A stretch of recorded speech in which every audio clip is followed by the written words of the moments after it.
So here we are, about to kick off our new year. So it's back to work time. So then, what should you do to prepare and set yourself up for a great year? You already know this, actually. You even teach your kids this, but maybe you haven't applied it to yourself. Let me illustrate. So it was a beautiful Saturday afternoon late last summer. I had agreed to review an investor pitch deck of a friend of mine, Tim, who had the biggest presentation of his life that next Monday. So I met him at his house. He was deep into his mock pitch to me when there was a muffled kick at the door. Not expecting anyone, Tim went to the front door and slowly opened it, revealing a woman carrying a pile of boxes stacked to her eyebrows with no fewer than 10 shopping bags hanging from her forearms and one in her teeth as she tried to work the door handle.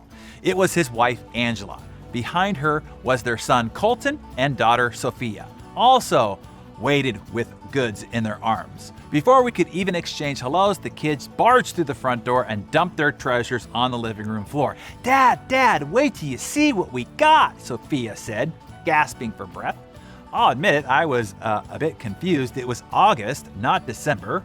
Yet these kids were as excited as if Santa himself had just dropped them off at the curb.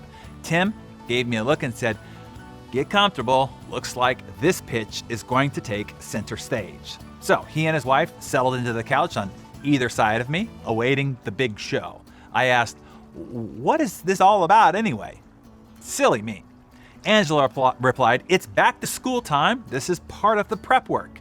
Now, I must admit that although I've heard of this phenomenon, I myself have never experienced it. My dad, a single father, would drive 3 blocks out of his way just to be sure that the mall didn't appear in the windows of our car. And if our trousers did get to about mid-calf, then he would march down to Mervyn's. You guys remember Mervyn's?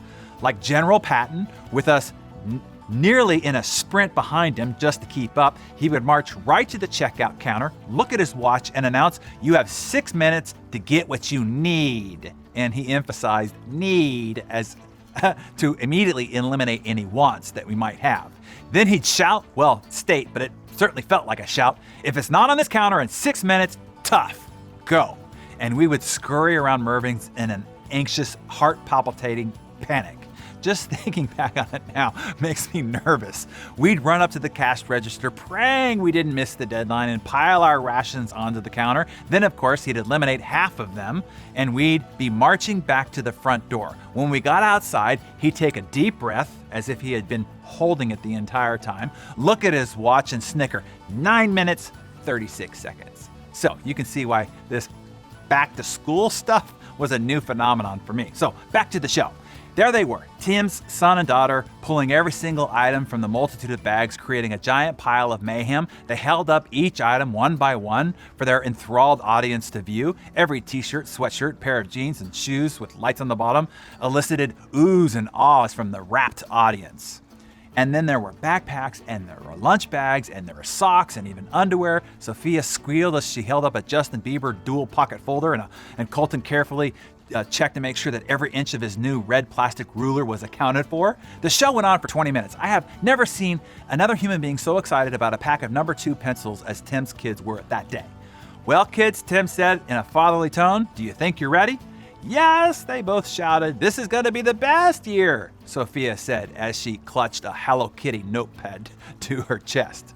Tim explained to them, "Daddy and Uncle Darren," I'm not sure why I always get the uncle title, "have some work to do, and we will be excusing ourselves now." As we left the family room, I overheard Angela asking them what they wanted to make for their lunches the first week and which friends they were excited to see and what subjects they thought would be their favorites this year and which teacher they hoped that they got and what sports they were going to try out for and what grades they were striving for this year. Every question was followed with excited answers. As we entered his home office and he closed the door, he apologized for the spectacle and the delay. "It's just something that they always do before the school year starts," he said. "It gets them fired up and ready. The back-to-school shopping process helps them start the new year feeling confident and excited about what's ahead." "I can see that," I said. Then I said, "Grab your keys, Tim." "Why?" he asked. "We're going back to Monday shopping. The pitch is fine. And delivered with a new shirt and tie, you'll knock their socks off. All your pitch needs is your energy and conviction. You bring a tenth of the excitement and confidence that I just saw in that family room to the boardroom on Monday, and you will own the room. You will elicit the same oohs and ahs your two youngsters got from us only moments ago, and you will look extra stylish doing it. His eyes lit up like an 8-year-old and replied excitedly, "I'll grab my keys."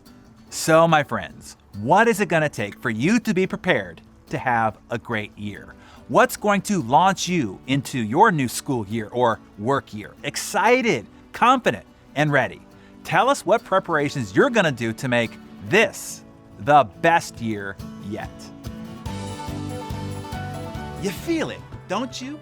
That gnawing sensation that you're capable of so much more. Every January, you tell yourself, this is my year. This time will be different. This is when I finally break through. But let me ask you something. How many Januaries have come and gone? How many years have you watched others surge ahead while you stay stuck in second gear? It's not your fault. You've been trying to download new success software onto a corrupted operating system. In just 6 weeks, I'll personally help you install the same operating system that elite achievers use to make success automatic. This January can actually be different. This time, you can become unstoppable. Join Jumpstart now. Your potential has waited long enough.